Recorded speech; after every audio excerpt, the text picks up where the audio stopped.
The chocolate birthday slice never reached me. "Sorry, Martha," Jessica announced, loud enough for everyone to hear. "You don't need cake, you're already big enough." My son David exploded with laughter, slapping his knee like it was the funniest thing in the world. The chatter in the living room died down. All eyes landed on me, a 67-year-old woman, holding an empty paper plate. In that instant it hit me. For 4 years I had been the joke. Let me rewind. The story didn't begin with a piece of cake. It began with what I thought was kindness. And kindness, I've learned, can be dangerous when it's taken as permission. 4 years earlier, David called me sobbing. My 42-year-old son was in tears about losing their home, about Tyler needing to change schools, about Jessica being so overwhelmed she could hardly eat. They were 3 months behind on the mortgage. The bank was threatening foreclosure. "Mom," he whispered, voice cracking, "I hate to ask, but can you help us catch up this once? I just finished paying off my own mortgage after 30 years. I've got some savings, and I can't bear the thought of Tyler living in a car. So I wrote a check, $12,000. Just this once," I told myself.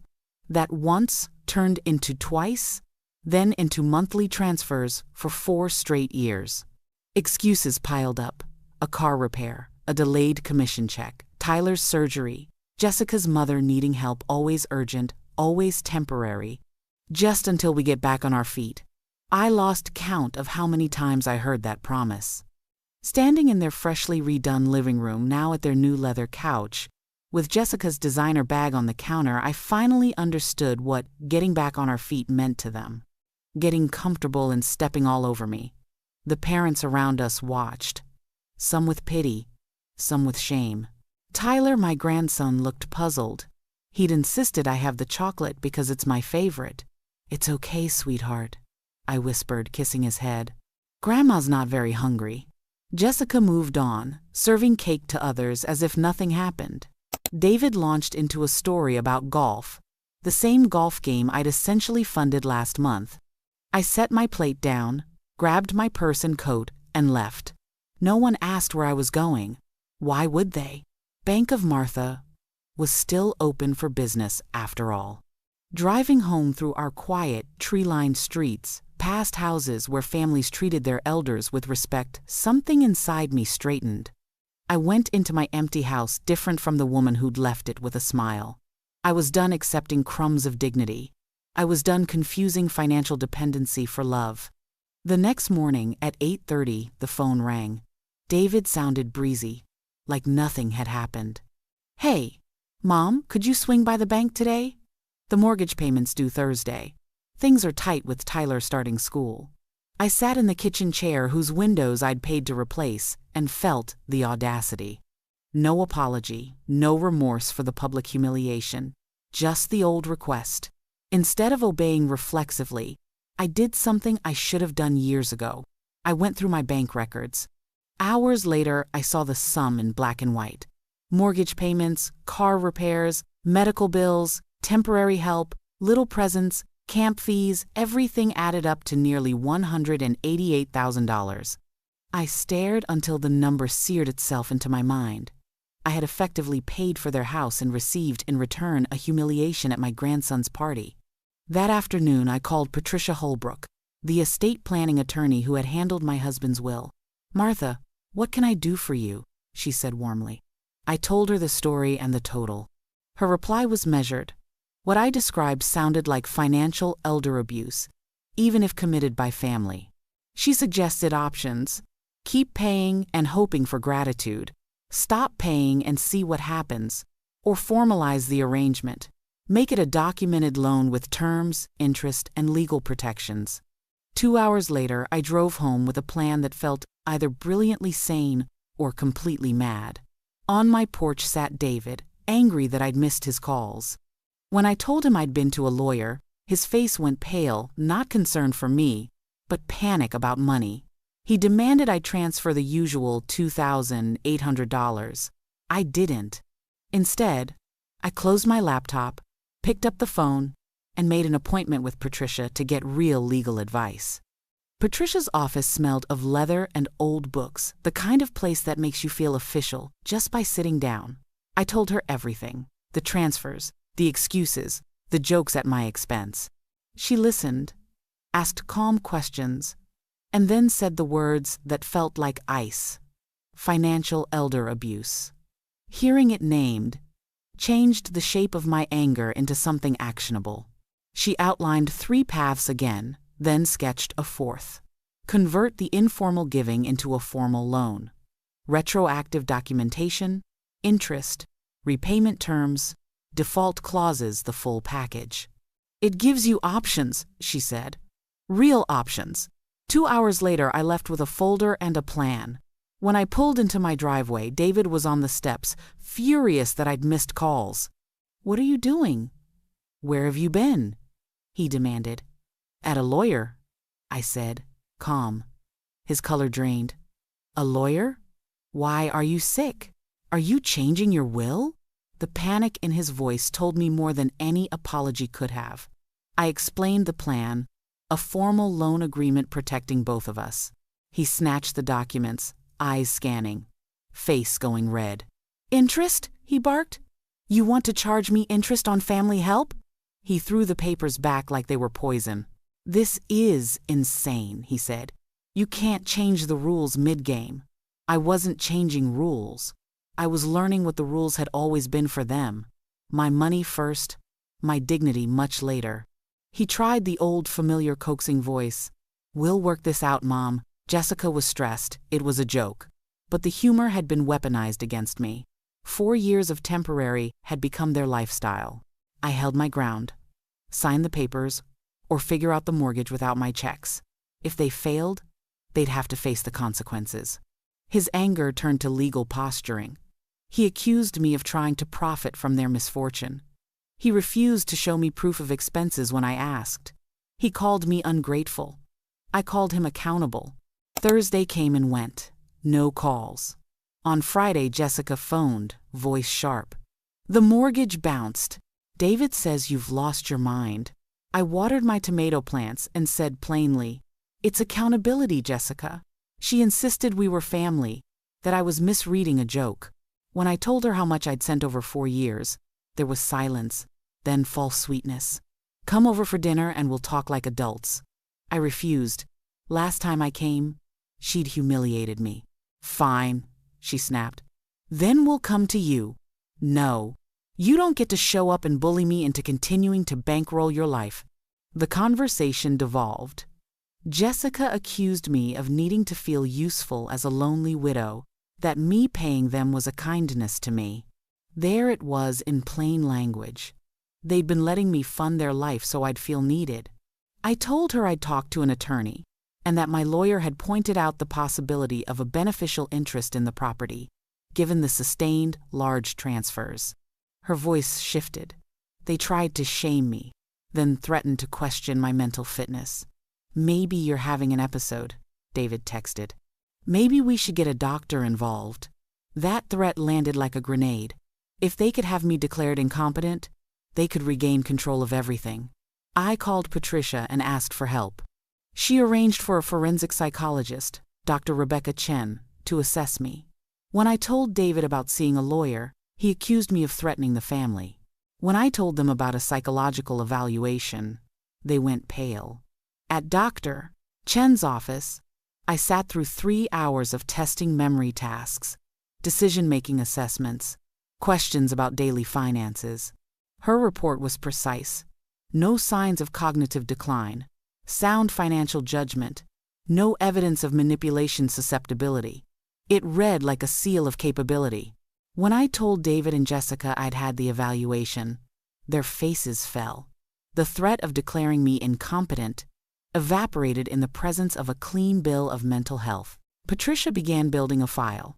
Bank records, timestamps, repeated requests, and the pattern of escalating demands. The documents made the story undeniable. David and Jessica hired their own attorney. Of course, the predictable next move. Their lawyer began probing my mental fitness and the alleged undue influence that had supposedly compelled me to give them money. The narrative shifted. Their legal team tried to paint me as an isolated, vulnerable widow easily led to make poor choices. I wasn't isolated. I had records, witnesses, and now professional evaluations. They escalated. I responded in kind. The more they tried to explain away their behavior, the clearer the picture became. Entitlement. Entitlement disguised as need. Cruelty disguised as stress. The family I thought I belonged to was unraveling in a way I hadn't imagined possible. By the weekend, my phone filled with frantic messages. They tried pleading, cajoling, and finally threats. They even brought Tyler to my house, hoping my grandson's presence would soften me. He was sweet and innocent, asking for another cake day, just with Grandma. My heart ached, but I kept to my lines. Tyler was welcome. The adults needed to take responsibility. When they arrived together, Jessica offered a practiced apology. David suggested compromise. Their words were polished, but their positions hadn't changed. They refused to sign the loan agreement. They threatened to label me unstable and involve doctors. Jessica suggested consulting a psychiatrist to declare me unfit to handle my affairs. That was the nuclear option. I had already anticipated such a move. From Patricia's drawer, I produced Dr. Chen's report, a forensic evaluation that affirmed my competence. Both their faces drained of color.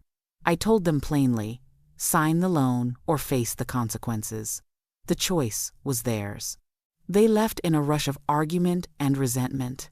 I felt no triumph in it, only a hardening. I had chosen myself.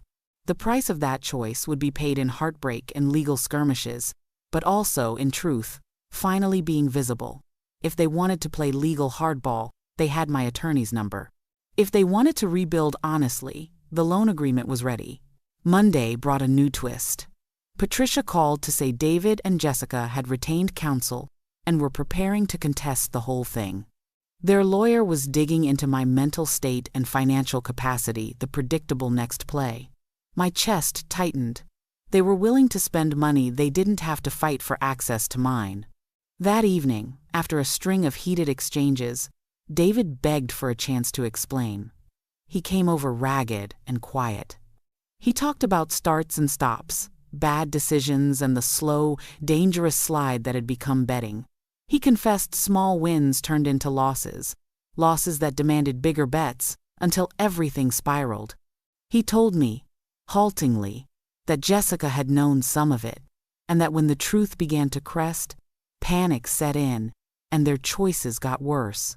Hearing him say it, that he had been gambling, that debts were mounting, changed the texture of my rage. There was still anger, but also fear. For him, for Tyler, and for the unborn baby they'd been hiding. He admitted owing tens of thousands and said he'd been threatened by the people collecting debts. The conversation finished with a new reality. The legal fight was not just about money, it could be about safety. I sat with that and made the hardest decision yet. I would not simply cut them off to punish them.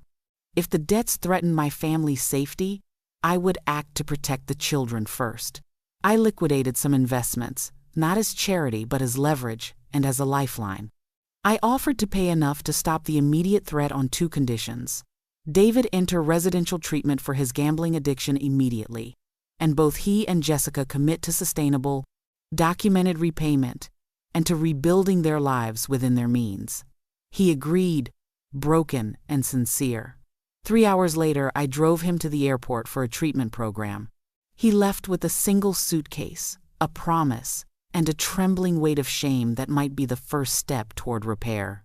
3 months passed before I saw David again, not in person, but through weekly video calls arranged by the treatment center.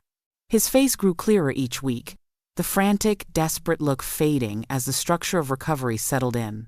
He apologized often, but I always reminded him that apologies were only the beginning.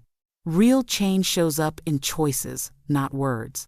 Jessica, meanwhile, had to face the life she'd built on someone else's wallet. She sold her designer handbags, canceled memberships, downsized expenses, and most shocking of all, got a job. A real one. A full-time, steady position doing social media management for a nonprofit. At first, she fought it, complained it was beneath her, complained the pay wasn't reflective of her value. But when rent, groceries, and school supplies became her responsibility instead of mine, she adjusted quickly. For the first time in years, she seemed real. Not the sharp-tongued woman who'd humiliated me over cake, but a tired, humbled young mother trying to rebuild. Tyler adapted better than either of them. Kids are elastic, their hearts bend without breaking. He changed schools, made new friends, and still visited me every Saturday. We cooked together, worked in the garden, had our promised cake days. Chocolate for me, vanilla for him. He never asked again why I left his birthday party early. Some answers are kinder, left unspoken. 6 months after David entered treatment, I received the first repayment, $50. It was tiny against the mountain of debt, but it arrived without being asked for, without manipulation, without excuses, just a beginning. And beginnings matter. That same week, I received a gift in the mail, a drawing from my new granddaughter, Emma Rose Williams, 3 months old. A scribbled picture signed Emma with Mommy's help. She looked healthy and bright in the photo Jessica sent. David held her via screen during the delivery, a fragile but hopeful step. But recovery is rarely a straight line, and calm never lasts long in stories like mine. The next storm arrived one quiet Wednesday afternoon. A knock at my door startled me, urgent, loud. I opened it to find my neighbor, Mrs. Henderson, standing with Tyler at her side. His eyes were red, cheeks wet. "Martha," she said softly, "Tyler came to me. He said his parents were arguing again and he didn't feel safe." Tyler rushed into my arms. "Grandma, they were yelling really loud," Dad cried. Mom threw a plate. I didn't know what to do. My heart clenched. While David was in treatment, Jessica's stress had grown. She was pregnant, working, overwhelmed, and trying to handle the fallout of 4 years of secrets. The pressure cracked her more than she admitted. After settling Tyler inside with hot chocolate, my phone rang. Jessica. Her voice was frantic. "Martha, Tyler's missing. He left his room, took his bike. We can't find him." "He's here," I said evenly. "What?" "Bring him home immediately."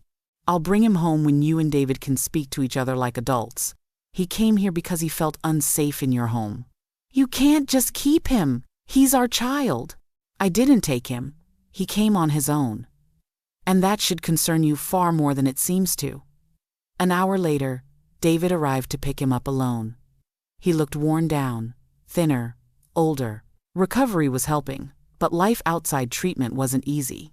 "Mom," he said quietly, "the bank officially started foreclosure. We're weeks from losing the house." My chest tightened. I didn't want Tyler displaced again, but I couldn't rescue them. Not anymore. "David," I said gently, "you've had 4 years of warnings. You built a life on money you didn't earn.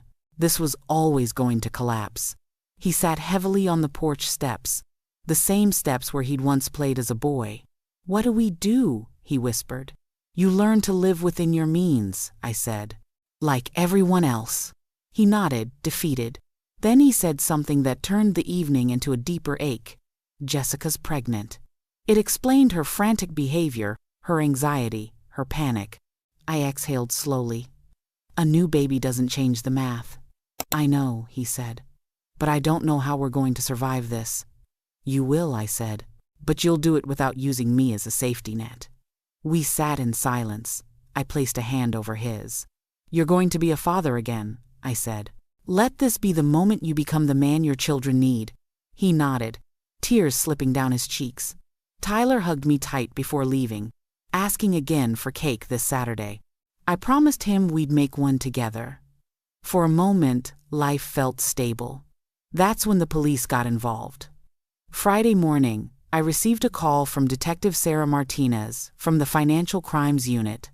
She asked to speak about irregularities in my bank accounts. My stomach dropped. Within 2 hours, I was in her office, staring at highlighted bank statements, every transfer to David and Jessica marked in yellow. "Mrs. Williams," she said gently, "these patterns match known indicators of financial elder exploitation." "No," I insisted. "I gave them the money willingly." That's normal, she said. Victims often feel that way. But the question is, why did you give it? Under what pressure? And what was the money actually used for? Then she pulled out David's financial records, maxed credit cards, high-interest loans, and one document I'd never seen, a gambling addiction treatment record from 2 years ago. I felt the bottom drop out of my world. Your son owes approximately $80,000 to online sportsbooks, she said. Some of those creditors are dangerous. Dangerous? My son, my grandson, the pregnant daughter-in-law, all in the path of consequences far bigger than any family argument. Jessica's employment history was next. 3 full years at a marketing job. Not between positions like they'd claimed. Their income? Over $120,000 combined. Enough to survive comfortably if they hadn't been drowning in secrets and debt. The detective's final words landed like a hammer. If he cannot pay these debts soon, his family may be at risk of physical harm. I drove home shaking, my phone buzzing. David? Mom, he said, voice trembling. We need to talk tonight, please. I'll tell you everything. I agreed to 1 hour. That conversation would rewrite everything I thought I knew. David arrived that evening, looking like a man standing on the last splinter of a collapsing bridge. His eyes were bloodshot, his hands shaking. He sat across from me at the kitchen table, the same table where I'd packed his school lunches, helped him with homework, watched him become a man, or thought he had. Mom, his voice cracked. Before I explain anything, I need you to know I love you. I know I've done horrible things, but I'm not lying about that. Then the truth came spilling out, messy, jagged, heartbreaking. It started small, he said. Little bets. $20 here, $50 there, and I won at first. It felt like I'd found something I was good at. He laughed, a hollow, broken sound. But gamblers always win at the beginning. That's how it hooks you. Losses followed. Then bigger losses. Then desperation. He'd borrowed from credit cards, from online lenders, from places he wouldn't name at first. When the debt surged beyond control, he turned to the one person he knew would never say no, me. You didn't help me, Mom, he whispered. You allowed me to pretend I still had control. Your money kept the holes patched long enough for me to dig deeper ones. I felt my throat tighten. I wanted to rage, to scream, to demand answers for every lie. But instead, I asked, and Jessica? Did she know? He nodded slowly. She knew I gambled. She didn't know how bad it was. Not until last month. Jessica had tried to shield herself from the truth by believing half of it.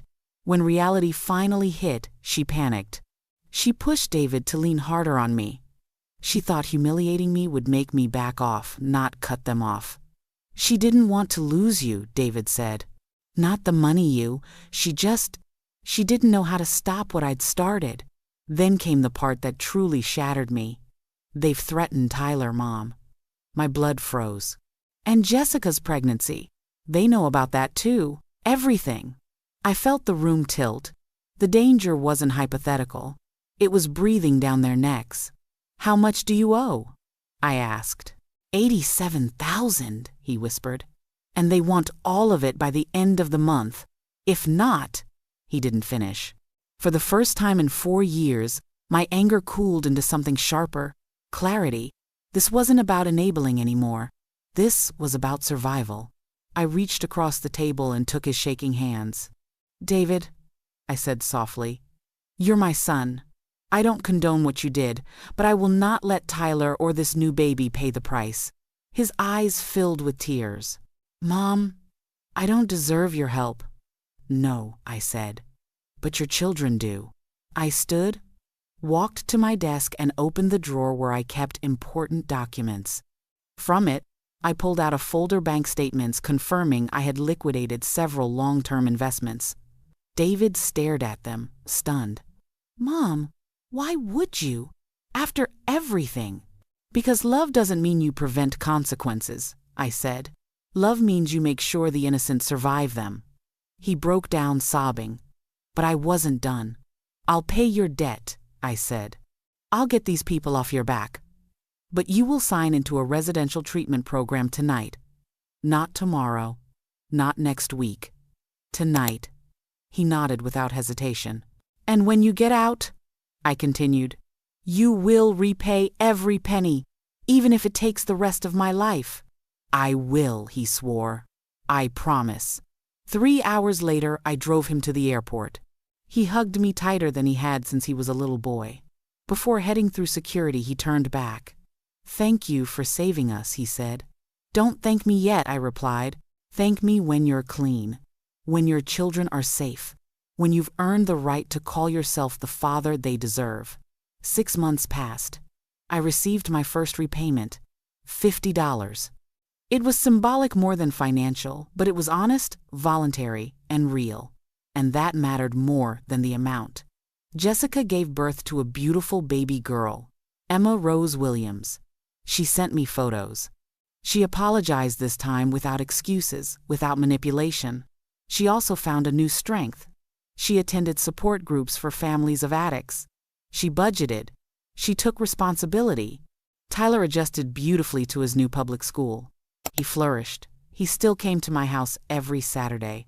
We still had our cake days. Chocolate for me, vanilla for him, and now sometimes a soft, gummy smile from baby Emma. David completed his treatment program and joined a recovery community. He attended meetings, worked with a sponsor, and began building a life with actual foundations beneath it. I watched my son become someone new, or perhaps become the version of himself he was always meant to be. As for me, I finally learned a lesson it took 67 years to understand. Saying no is sometimes the deepest form of love, not because it withholds support, but because it gives people the chance to grow. The 3 words that changed everything weren't spoken in anger. They weren't shouted or dramatic. They were quiet, steady, true. Figure it out. Because that's what adults do. Thank you for listening. And if you're going through something similar, you're not alone. Share your story in the comments. Someone out there needs to hear it.